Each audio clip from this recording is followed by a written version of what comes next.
threat maybe if they pair the Marcy down bottom, that it might be a little bit easier, but I think that's definitely a big advantage that Fnatic have in the early game with the Tusk rotating to help secure the lane here for Brile. So we get into game. I'm excited, and Aries, can I get a yeehaw from you? We're doing the Arlington Major. It's all about Texas. Yeah, but hang on, you can't call it out like that. It just has to come. The natural flow has to be there. I need the yeehaw.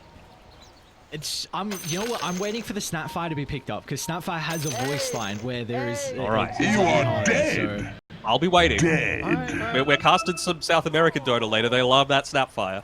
Oh, don't they love it? And even Southeast Asia as well. You could see it picked up a couple of times. Double sentry. Oh no! Oh, rocky stuff. Tension in OG. Oh, not a good start. They're all good there. Look at this. Full information of where Fnatic are positioning. Denok, tell me, why are there no stand-in tags? I'm always asking for it. I miss the days of the stand-in tags. I don't want to be getting confused between TSM. I know I'm going to say it once. Just give me the stand-in tags. Well, you're Mr. Storyman, so it's your job to make sure that you get it right. Okay. Just do better. Do better, I suppose. Yeah, easy. They could definitely make it a little bit easier, can't they? Just help out a fellow brother. Jabs is kind of, he's leveled up the Crypt Swarm as well, so he doesn't have that sustain from the Spirit side. A little bit lucky that he has the team backed up there and there's not going to be the assistance coming through from the rest of the team. Honestly, a little bit surprising as well to see the Bloodseeker going together with an Io. Obviously, it's a strong pairing, but I feel like that synergizes a lot better, the Bloodseeker with the Marcy, compared with the Io. And then you've got Marcy kind of sitting up top here with the Faceless Void, not really doing all that much, in my opinion.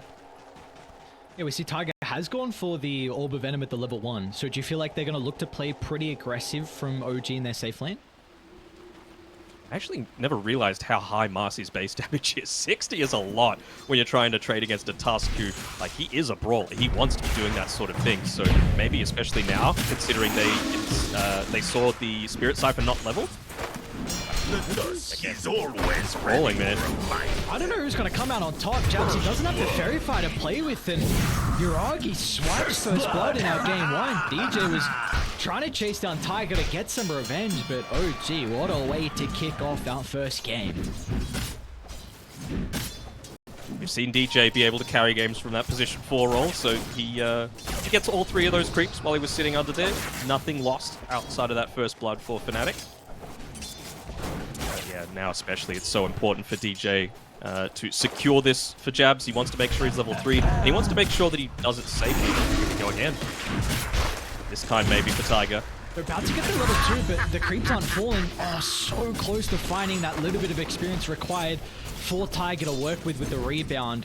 It was 4 experience shy. No creeps went down, unfortunately for him, so there we go. Fnatic able to rectify that previous death, but Tiger will come back with some extra resources to play with now. As we take a look at some of the other lanes and how they're shaping up. Bottom, of course, Tomato and Dubu in combination together. You mentioned Amaz could be playing with Seb on the Io. Now, how do you feel like OG are going to be able to maximize this lane? Of course, Razor, an incredibly strong laner. Are they going to look to play a little bit more passive and off the back of maybe the hard camp pulling? Or can they maybe battle the lane that Fnatic have?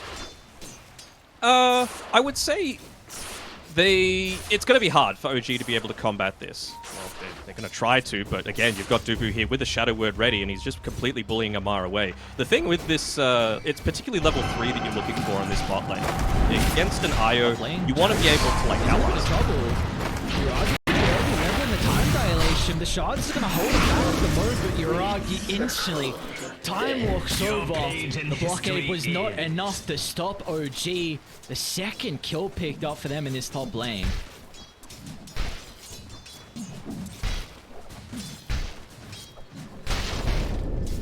So what I was saying for bot lane there was with Dubu, if he hits level 3 on this hero, it's going to become a lot more comfortable for Fnatic, just because you're going to have this Io that's good at, like, slowly being able to sustain the lane, but with Shadow Word, 2 points, you actually overlap that. You do more than what the Io is able to, especially at these super early levels. So I think that's really going to be what TSM are looking to play for. And if they're able to land it, then they're going to be feeling like they're in a pretty good spot. Got it. Won't be in position to be able to get the pull off though. He did deward that small The camp dust previously. is always But ready really for just a fight. valuing the level 3, I suppose. 你这么菜，你队友不会生气吧，哥哥？ Our attention over to mid between Bryle and BZM. BZM is bodying Bryle to start. I can't say I would have expected it to be exactly like this, but BZM to a very good start. He 30-3 compared to the 19-2. I think a few of those have been the small camps though that he's been picking up, placing the observer ward to protect that a little bit. He knows that rotations have the potential to come. You see, he's just going to stack another small camp and then go and pick up the water in for himself. And this is what that lane does, right? If there's no rotations happening, you're just going to trade farm. Bryle actually looking to try and steal that camp away from him, but run a little, my guy. Maybe just the experience is what he wants.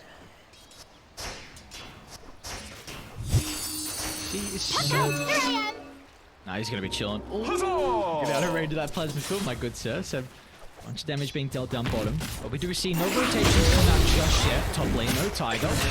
Gonna be in some trouble. 3 levels that DJ is able to play with. That extra little bit of control puts Tiger in a situation where he will not be able to escape. So, all our action so far has started off at this top lane. So important for Jax to be able to get that kill as well. Like, he obviously was having a very difficult time previously. And he's retaining the level with the rest of the cores in this game, but like you were saying before, BZM, Yuragi, both having a stellar start. It's going to be interesting to see what Fnatic look to do to try to enable here on Bryle. I was expecting DJ to put a lot of emphasis on starting to rotate. We're already seeing Seb start to make a move to mid lane as well. They're going to be cautious though, because Bryle is playing with the coil. The TPs are going to come out.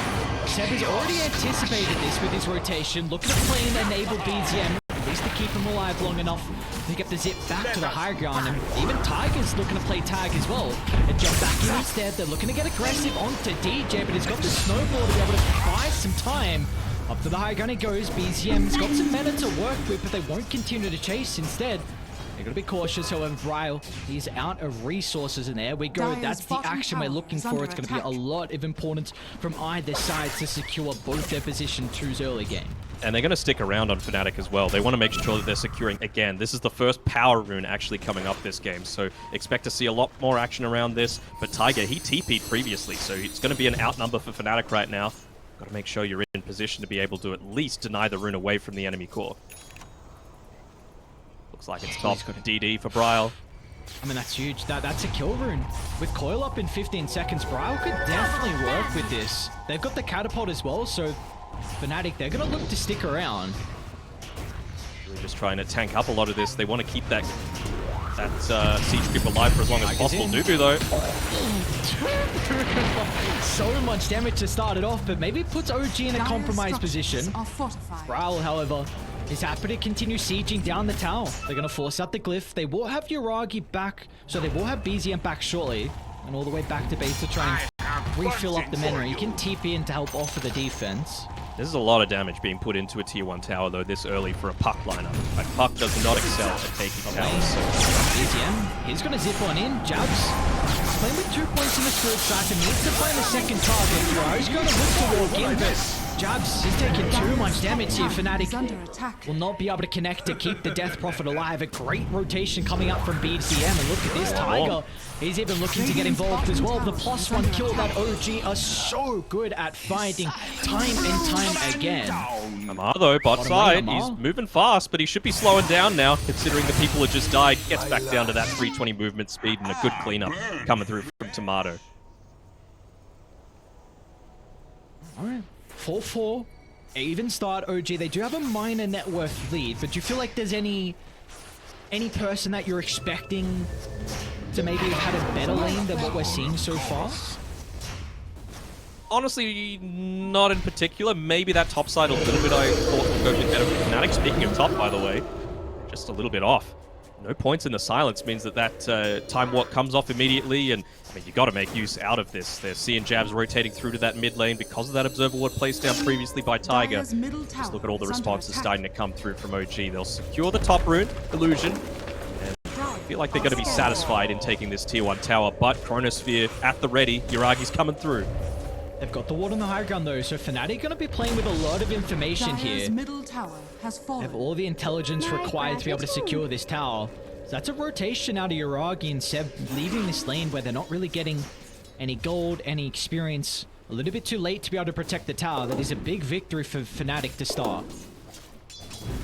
Now, the one thing that I'm not as certain about this game is Tomato's choice of items. Yeah, I just saw that. Is going into a hand of Midas here on the bottom side. So, I mean, you always want attack speed. It's obviously very effective. Maybe they just really want to make sure that they're securing these targets and blowing people up.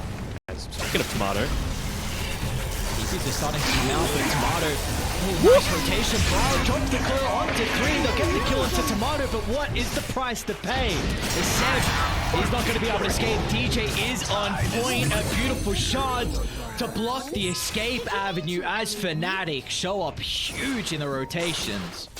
really nice rotation coming through. And the happiest one about all of this is Jabs. He just gets to sit up top, continue to farm up, continue to get... Like, honestly, like, level 10 is that big timing that the Death Prophet has, where you've got the full points of the Spirit Siphon. They just want these BKBs coming through for Fnatic right now.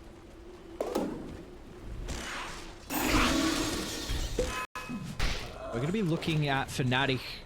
You got EXO up in 40 seconds, so what do you think the game plan is going to be for Fnatic with that EXO system? How are they going to look to use the second ultimate of the game? I mean, they just want to take away more and more space that Yuragi's able to farm. Where OG have looked weakest is when the enemy team has just gotten super aggressive. Teams like Nigma are some of the best at being able to do this. So, you know, you've got a Tusk lineup, you've got Puck, lots of early game rotations are possible. So, let's see if they're able to do it. Tiger, the focus of DJ for now. Shard's a little bit off the mark there, Mr. DJ. This is alright. This is going to be a big rune here for BZM. Picks up a double damage rune. They see it, though. So Jabs is going to be able to play accordingly around it. They're going to be saving TPs on Fnatic, but Uber doesn't have one. And Razors is on cooldown for another 25 seconds. So the move, maybe looking to use the bait in the lane for Jabs, or maybe just try and go for a gank as well. That Dream Coil.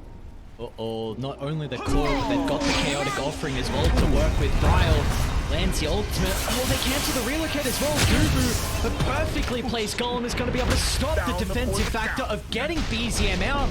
And now Yuragi, his time walked in as well. Yuragi's going to be in a little bit of trouble, considering about dropping the chronosphere to turn it around. The shards is off the mark, though, so they will not be able to protect Bryle. But they haven't killed the Puck just yet. Bryle still alive. Gets the jaunt down for the tower. They see him. Should finally finish the job. So OG, 2 cores go down. It's a hefty price, but at least they finally get the Puck.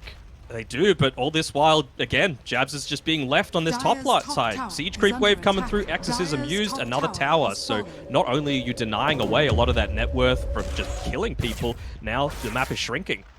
Really big plays coming through from DJ in particular. He always seems to level up on land, this guy. DJ is an absolute baller. A lot of people look at him, like you mentioned, can make these incredible plays when the pressure is on. So I guess we're looking at OG and their offlaner in particular, Amar. He hasn't been getting as active, and the big reason why he's at the position he is in the net worth. He's going to be working on this Maelstrom. Amar is definitely that greedy offlaner. The Bloodseeker can't really get involved too early on, so just looking to play around his own farm. Radiant's bottom tower. Really want to try and get aggressive. The double damage. Look at this bottom lane. They just blow up Amari. Now Tiger's in trouble as well. Fnatic making sure this tower doesn't go for free. And back in the river though, Jabs, he's going to be in some trouble. Playing with the Spirit Siphon. Dubu nearby as well with the 3 points in the Shadow Word. Is the sustain going to be enough? It's not. DJ with a snowball and cooldown can't buy some time for the Death Prophet. But the rest of Fnatic are looking to rotate. They will make sure that is not a free pick-off. At least they find something out of it. And not only that, on his way, Bryle made sure to pick up that regen rune. So again, just denying more and more of that rune control away from the Storm Spirit. And honestly, he doesn't even feel that afraid of playing up on this top side. What's the Faceless Void going to do against him? Maybe once he picks up the Mithril Hammer to complete the Maelstrom, if he goes into the Mask of Madness as well, you've got the risk of dying on the Puck. But until that point, I think Bryle could just continue to play a little bit more aggressively and ballsy.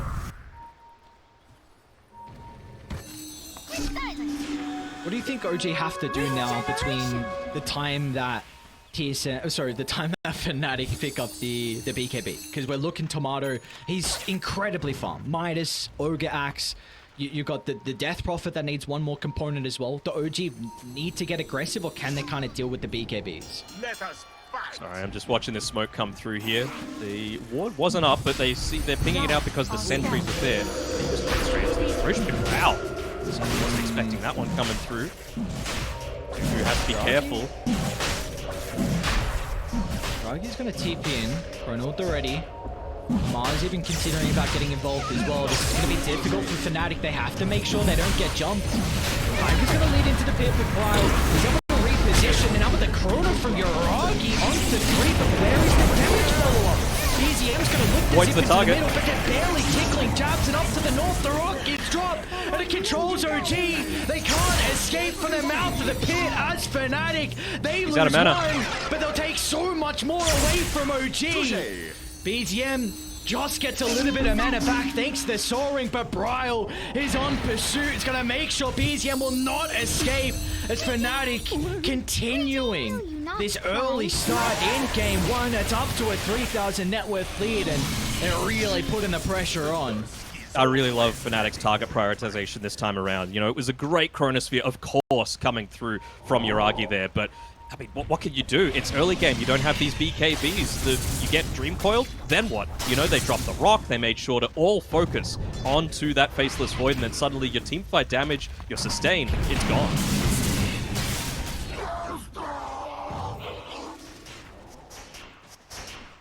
Really trying to see what the plays are going to be for OG. This is something we were mentioning in the draft, that it's going to be difficult for them to control the tempo early on. IO lineups, that's what you thrive on. Being able to get a kill into a +1, always having this global effect, but Fnatic are the first ones to jump, and they've got the team fight advantage as well. So as long as they group up, it's going to be very difficult for OG to play with. We do see Tiger throughout the jungle is going to be in a bit of trouble. Runs into multiple heroes on Fnatic, and look at them instantly to top lane. They see BZM. Oh, there's that coil. Ryle and Fnatic are everywhere. An easy kill. It's vision. That's all what it comes down to. This deep observe ward that Fnatic are able to play with, and you got excellent 25. So you're going to look to be... You could probably consider Roche. It's still relatively weak. Yeah, I think we're going to have a little bit of a downtime as these ultimates have made come up off cooldown. And speaking of Roche, you might be able to see a bit of a replay of that previous fight. Like, it was just so damaging what that did to OG and their tempo. They felt a little desperate. They want to go for this aggressive play, but Tiger just committing a little bit too deep there. You've used all of your movement spells. He was forced to back up a little bit. He gets picked off early on, so you don't have that continuous sidekick. You don't have the sustain. And again, it's just, they're pinging the void right now. They're saying, kill that Faceless Void, because while people are locked down, while they're silenced, you just feel so much weaker. Time is really money. great fight coming through from Fnatic once again. We are going to be looking at the Orchid shortly out of BZM. Amar still a little bit away from the BKB as well. Yuragi's got his Maelstrom, but that really is just his farming steroid. Tomato's BKB's up. Ooh. So there goes your Orchid potential. It's going to be very difficult. Maybe they might have the burst between the Storm Spirit and the Marcy with Unleash to maybe get a kill before... I don't know if you can get rid of Razor. 1600 health, working Sanj and Yasha next. Maybe they might have a window before Tomato gets a little bit of stats, but this Orchid is not going to help out drastically unless you deal with these supports at the start of the fight. Push out this one more wave, and it looks like they're getting ready for a smoke again on Fnatic. I really like that they're just continuing to up the tempo here. Move on forward. Have to be careful about smoking underneath this ward, though. Well, they don't do it, but they're going to see DJ walking towards that Roche pit, so it's going to give them plenty of information on OG's side, but this is exactly what they need to do. I'm a little surprised that they didn't go for it sooner, but maybe just wanting that Death Prophet BKB as well, the level 2 in the Exorcism. Not that they need it to be able to take the second Roshan. Right now, OG, they're suffering from damage issues. Orchid will help a little bit, but certainly not enough. Like, this isn't the old Orchid. This is attack speed and damage. No int, and barely any mana regeneration for someone that needs so OG, they do a very good job, though, at least under attack. recognizing this... What's up? I think they smoked just with Tomato still underneath that vision on the high ground, so we'll see what ends up happening. I think they're pinging it out now. Bryle just pushed the wave through and then started right-clicking from the middle of nowhere, so they understand what's coming. Playing around those wards very effectively. BZM, he reacts fast enough. I do like what OG do though with not contesting that Roche. They recognize that first Roche, it's not the most important thing in the game. Second Roche is a lot more difficult to give up for free. And their call, they just look to push the side lanes in. Bottom gets pushed in, BZM, they even smoked in to try and push mid out. They wanted to get the map control, so when Fnatic get out of the pit, they have to first deal with their waves, and once they've dealt with their waves, then they can look to take objectives. So now that they've got this mid lane shoved out, you can consider taking top. This means that OG, they've got all control of bottom, so they are still continuing to find their farm. Yeah, but I don't think Fnatic really cares about bottom right now. Look at the heroes on OG. They're all pretty terrible at taking towers, so it's a tier 2 tower. They're just going to rely on that one to be able to do what's pushing out for them. Ryle, he's got the blink and haste to be able to close the distance. BZM's going to be in trouble. They caught him out. The Storm Spirit's got some heroes playing behind him, but there's nothing OG can do. Once again, Fnatic across the map with ease. They're going to be cautious top lane though. Jabs is by himself for the moment. Tomato is actually nearby. Look at the damage over the side take on Uraraki. Got him. Oh no! Jabs just rips them apart one by one. They stand no chance in the offlane death profit. You're even going to have a little bit of that residual damage coming through from the exorcism from this tier 2 tower. Won't be enough to take it, but with that glyph being used, it really does feel like OG can't do much to prevent at least the chip damage. Maybe they do take it. Who knows? Fnatic are on a roll right now. Up they are. 7,000 net worth lead. Ages in the hands of Ryle for another 3 minutes here to work with. You're just going to continue to lose map control. Dire, they are playing with no wards at all. And it's not a lineup that is very easy to split push the map and maybe force Fnatic to play the side lane. So this is going to be difficult. I mean, you see that? They have to relocate to try and get the lanes out. That is just... that shows the state of the game that OG are in. The game can change if OG have time to get their items, though. Like, this is certainly not over. Oh, PGL top. This would be a big kill, or kill streak. There you go. That was Tiger and Storm Spirit, like I was mentioning before with the Unleash, but they're going to be cautious how long they stick around. OG, with that pickoff, they're going to look to invade into the jungle, but Fnatic, they are ready to be able to combat this. That was the Arcane Rune to play with, too. The Arcane Rune is just so much to have to handle. But yeah, like I was saying, OG, this is their style, right? They play the tri-core, they want to farm, they're a little bit greedier. Once you hit your timings, you are so much stronger on OG. Like, they're just going to be wanting to wait out this Aegis, then you're going to have the Mechanism on Seb, you're going to have the Aghanim Shard for Bloodseeker, you're going to have a BKB potentially for BZM as well as Faceless Void, so it's really just about waiting out these next, like, 2 to 5 minutes that are the scariest parts for OG. And if they can get to that stage without losing too much, they can contest that next Roche. They can take these team fights, and there aren't many scarier heroes late game than a Faceless Void.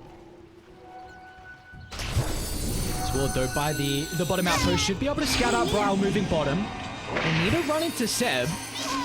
They haven't caught the 15 seconds on the reload though. Tomato's going to be able to find him, and oh, look at that, a defensive chrono forced out, but Dubu drops the rock. They've got the snowball to cancel the TP as well. There's OG, they were playing with the ward by the outpost. They knew that the lads on Fnatic were starting to move down bottom. They just weren't able to retreat. This goddamn puck is so mobile. It's worth it. It's worth dropping those big abilities, the Warlock Golem, the Puck ulti for that kill. Again, it's just about delaying these timings and getting more objectives on your side of the map. So the fact they're able to get a tier 1 tower, they're probably going to look to threaten another one on this bottom side of the map, especially considering the vision that they're putting down. It's a race. It's a race against time right now. You got 30 seconds left on that Aegis. Ryle, again, just gets another one of these power runes. It's an illusion. We're going to see Seb in the tree line. So another freebie coming through from Fnatic. And you are... this tier 2 tower will go uncontested, so Fnatic are just getting whatever they would like across the map. They don't want to lose any more space to be able to farm. Again, like I said, they are a greedy team. They want to make sure that all 3 of their cores can continue to farm. And, you know, to their credit, BZM and Amar, while Uragi were dying, were on opposite sides of the map, in mid lane as well as top, making sure to secure that farm for yourselves. But this kind of feels like a bit of an all-in play, right? Using that glyph means that if you lose the next team fight, you might lose, honestly, the game. At the very minimum, a couple of lanes of racks. Uragi, he jumped in, and he's not going to be playing with the BKB. They're going to look to target Tomato down, but a Snowball will buy some time to get the abilities off and turn towards the backline. They're trying to deal with Seb at the moment. Meanwhile, inside the middle, they've controlled BZM with the claw. They still haven't even dealt with Tomato as OG. The damage issues are really starting to be prevalent towards the middle stage as they do at least get the relocate out, but we just see they don't have the answers. Jabs is so sustainable. You've got Dupo as well with the max out Shadow Word. DJ with the save. It's looking really rough here for OG. I'm struggling to see a way back in. Oh, there's a way. It's around that second Roche. Again, they just haven't reached their timings yet. You saw there with the silencers coming through with the Dream Coil. Storm Spirit is still super vulnerable. Same sort of thing with the Faceless Void, right? He's level 12 right now with 6 levels behind this Razor. But a good Chronosphere and a couple of BKBs can turn everything around. I'm telling you, OG are never out of this game. Well, let's see what they can do to kind of set themselves up for that, because it is going to be difficult. You're playing... A Faceless Void is never a hero that wants to be the first one into the fight. So maybe it's going to be off the back of a Mar just kind of rupturing a target, forcing Fnatic to break the formation. Maybe that's when Yuragi can find an angling to drop the Chrono. It could also just be BZM that tries to zip towards the support. Then that's another way that Fnatic, they might have to kind of move all their attention over to maybe protecting the Warlock, protecting the Tusk, and then that could find an opening. But it is difficult for the moment because Fnatic have done a really good job to make sure they are not grouped up in these fights. They're not grouped up in the fights, but they're grouped up around the map, which I like. You know, that's the way that OG are going to be able to get some of this free net worth, basically, right? BZM being able to zip in, get the Orchid off, relocate comes in as well, and then you're able to get a kill where you normally wouldn't. But they're just staying relatively close by, meaning that you're going to be able to overwhelm them with a lot of this aggression. And BZM get really aggressive. You see how desperate he is for that BKB gold. He's kind of panicking right now, stuck in two minds of, do I go for kills, do I farm? But he's so close to that BKB that he just needs to farm. Void as well, only about 100 gold away, so this is it. I mean, OG are able to get these couple of items. You got the mechanism coming up in 60 gold as well for Seb. It's a lot of extra sustain that they haven't had previously. And they do have places to fight as well from OG. We take a look at the wards that they're playing with at the moment. Kind of 2 towards the bottom side, which is going to be really important. So maybe if they can get this lane shoved out. That's what they're looking for, though. Like, you need to get this lane shoved out, force Fnatic to come back bottom, and then that's when OG can maybe part their way to these bottom outposts and look to take a fight around their vision. Because when you're behind, it's always, regardless, behind, ahead, you need to fight with vision, but there's more importance on it when you are this far behind. You just need to somehow find that extra little percent that can help out in these team fights. Bryle as well, having freshly picked up a Lincoln Sphere, going to do him a world of good. Going up against the Storm Spirit, of course. Him as well as Dubu are the main targets on that jump. Onto the Tusk. Jab's going to be nearby to try and break the combo. And Jab's going to be playing with the Exorcism as well, but the rest of Fnatic a little bit too late to connect. DJ's going to be able to blink to the northern side. They still haven't dealt with Jabs just yet, but there's the rock. Holds them back. Bryle's in the middle as well, and they get rid of the Faceless Void. No threat of the Chronosphere to turn this team fight back around as Fnatic. They'll find a second. Moving into the tree line, they go as well, catching out Seb. There'll be no escape for the Ball of Light as Fnatic. A worthwhile sacrifice from the offlaner, and the rest of the boys show up in the nick of time. Yeah. Great play again. Receiving a bunch of tips is DJ. Like I said, this guy is a beast. He is an S-tier position 4. Just being able to stall out. Make sure that the rest of the team is able to connect through, and that's the power of the Warlock. You've always got that turnaround potential. Even then, BKB's first one's being used. Maybe if that Chronosphere goes off, it goes back in OG's favor, but he just exploded with all of that damage coming through. And now they're going to be looking at Roche. Look at that old chat. Oh no, this is not good. This was what you were asking for, Danok. This is what you were saying, that maybe OG, they're looking at second Roche to be able to group up around a choke point, get that Chrono, and if they can get the Ages and Shards somehow in a successful fight, then there could be avenues back in. But Fnatic, they take it, and they don't even need Exo to take it. Yeah, I mean, they have so many ways to be able to take fights now on Fnatic. That's the big benefit of them, right? They can have the Razor go in first because he's incredibly tanky and he's got the Aegis. We can have the Puck go in first because we've got the Dream Coil. Island. He gets the jump. Ooh, nice Chrono. Beautiful Chrono from Yuragi, and they're going to be able to bring down Bryle. Okay, OG, can they continue with the start they've had so far. They're going to try and chain this into the Tusk kill, but PGM is going to be conscious of his mana pool because it's out. Tomato chases him down. They get a 2 for 2. They'll look to Yuragi next. A BKB and a time walk up to the high ground. But that is some signs of life, honestly. How much gold do they get out of that kill on Bryle? About 500. Middle tower is 500 under for attack. both the Faceless Void and the Storm Spirit. It's not terrible. The bigger difference is the XP change. You know, I was saying before the big level differential between the Laser and the Faceless Void. It's still the same. It's still 6 levels, but it feels so much better being a level 15 Faceless Void just for that little bit of extra talent. It feels like you're scaling a lot faster than this Razor is. Maybe just getting a little bit keen as well on Fnatic that time around. You know, if they have the chaotic offering, that doesn't happen. You have that turnaround potential to be able to interrupt a lot of that damage. Tomato just charging at Tiger as well. Tomato's looking for the freebie and he might be able to find it. Easy use of the dispose. Tiger's out of there. But back to controlling the map. Desperately want that extra experience. And Dubu's saying, no, this is out. That'd actually be pretty huge if they're able to give the blast rig over to Dubu. Feels like that's going to be the main source of damage coming in onto him. Tomato just recognizes how strong he is in this game, just charging up a higher ground without seeing anyone else. And this will give them control of the triangle now, so an opportunity where they can maybe deward and take away a position that OG could look to set up a fight. Yeah, this is it. This is Fnatic's big opportunity. Ooh, nearly able to catch him out. DJ was in the perfect place once again, just not quite able to land that stun combination.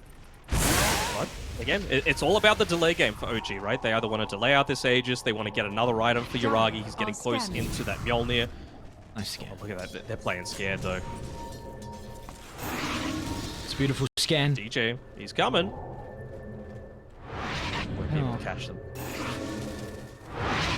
I love this as well from the rest of Fnatic. 2 heroes go down bottom, and what the other lads do, Tomato, Dubu, and Bryle, they're playing with the triangle. Again, this is such an important position for OG to control. As soon as Fnatic leave that area, if OG can reclaim it, get rid of some wards, set their own wards up, that'll put them in a position where they can fight. You need to be fighting around your vision, as again, we're going to see Radiant do the same thing. Charging top because they see OG. They're just going from lane to lane, sweeping across the map, making sure OG cannot set themselves up in a position to take a fight. Feels like they won another item or two on the side of Fnatic, but it really feels like this is the time where you could be making a play. You've still got that Aegis for a minute and a half.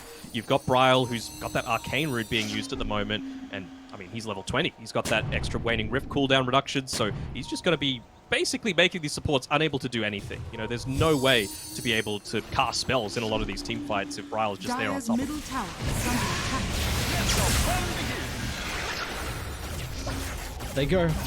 Minute 14 left on the Aegis here for Tomato. A BKB backpacked as well and closing into the Assault Cuirass. So they feel like it is in time to be able to siege the high ground, but it's not going to be free.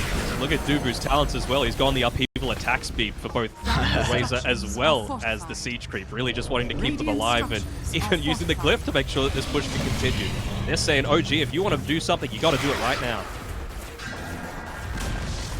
Dire's What's the play going to be? bottom tower has fallen. Could be a rupture into a dispose, a little bit of extra pure damage, but it's not easy into the Aegis. They need to probably just let this bottom lane go for free and wait this out. Yeah, 30 seconds. Bottom barracks are It's under not a long time. You know, you're not going to lose a second lane of Rax for this. Good Dire's pressure bottom barracks being put has through by fallen. Fnatic though. They had one moment where they were a little bit too eager, it feels. But ever since then, it's just back to the composed style that's been able to bring them out of that laning phase into a really strong spot. 5% win probability from Mr. Gaben. Down to 4 now, actually. That he's recognized that the racks are gone. I'm just trying to see what we're looking for on OG, what they're close to picking up. The Shard can be kind of nice on the Faceless Void, but that's, again, going to be counted out if they do get in. Ragi, he just time walked into the middle and Tiger, he also just jumped up in the high ground as well. Looking to drop a ward down to be able to play with the information. It's enabling BZM to try and deal with the backline. But Chrono's out. It's only on to jabs at the moment, but the BKB protecting him and jabs. Can they even get the kill to the Death Prophet? Finally, Yuragi. The help of the Bashes is enough to secure the kill. They're going to try and turn their attention to Brow, but this slippery puck is not easy to control. Still, though, that's a buyback being used by DJ and a couple of kills. You know, they also don't exactly have that vision control, but Ryle, he feels invincible. This guy's ballsy. He's got DJ to be working with as well. Tomato's going to look to charge in the middle, but there's a T4 towers, lads. You have to pay some respect. The Fatal Bonds are onto multiple heroes, though. Look at Fnatic. They don't give a damn. They want them out of this game. They've had firm control. He just got back and into an instant dieback, and they've had enough as OG will tap out of game one. Fnatic, with only 2 of their main members from the roster, come in with 3 TSM players. Really strong. Man, that was the fastest dieback I have ever seen. He just straight up into it a couple of seconds. I know you're looking for your hat, but this is, you know, you put some respect on the TSM boys because they came to play. You know, they did a very good job pairing together with the Fnatic members. And yeah, I mean, a lot of people were putting Fnatic down at the bottom of their tier list rankings, looking at you, Aries. But they're a force to be reckoned with. It's game 1. But yes, you are right. They are forced to be reckoned with. They looked incredibly strong in this game. And something we were mentioning a lot, the early, kind of throughout the draft and the early game, we were really saying this game feels like it's on Bryle. This Park has to have an incredible game. They need to enable him. They did just that. We saw the rotations coming out. Really from when he got that level 6, we saw both teams, their supports collapsed on mid, looking to get the kills and try and keep BZM alive. But if the Storm Spirit didn't have a good game, there was no ways they could make plays on OG. It was just very difficult. That Bloodseeker wants to scale. You want to get to that later stages, the mid game. Maelstrom, BKB, they're going to have a really good BKB timing, but there's that awkward period where if the Storm Spirit dies a couple times to the puck, then you don't have a playmaker and you can really start to fall behind in map control. And we saw just that. Yeah, I think it was an excellent draft by Fnatic. They countered exactly what OG liked to do. They picked up the aggression with heroes that were good at team fighting, abusing the fact that the enemy team doesn't have BKBs when they pick up their own BKB timings a little bit sooner. And I think DJ as well as Dubu played incredibly well that game. Only the one death for Dubu, and it was on the back of these other heroes that he was paired together with, right? Tusk doesn't hate going in first or second. Puck wants to, Razor wants to, Death Prophet wants to. So life is so easy for this Warlock, and I feel like that's who the main focus was when they made that almost suicidal dive into the high ground. They just wanted to find the Warlock so that Fatal Bonds wasn't a factor, but that's what happens when you don't have that vision. You know, Tiger put his life on the line for it. Wasn't enough, though. So Fnatic, surprisingly enough, take game number 1. And we got a game number 2. These are best of 2s, so chances for OG to be able to get their revenge. Yeah, that's the main thing. Of course, they potentially have an opportunity to be able to find that revenge, but it's going to be a question if can they set themselves up with a strong enough draft and be able to execute it in the early game to build that momentum. As Denog is able to find his hat, and we shortly will have a game 2 on our hands after the break.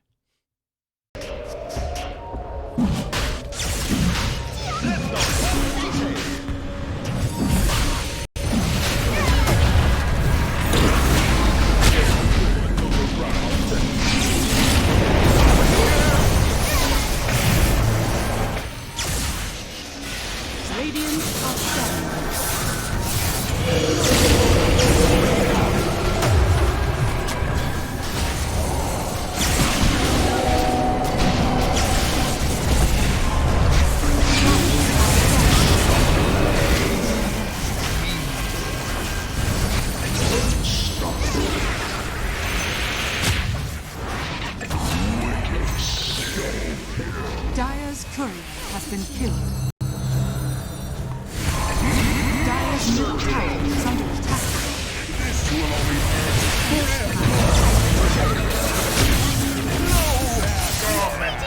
That trick won the great brawl at Whitebeam.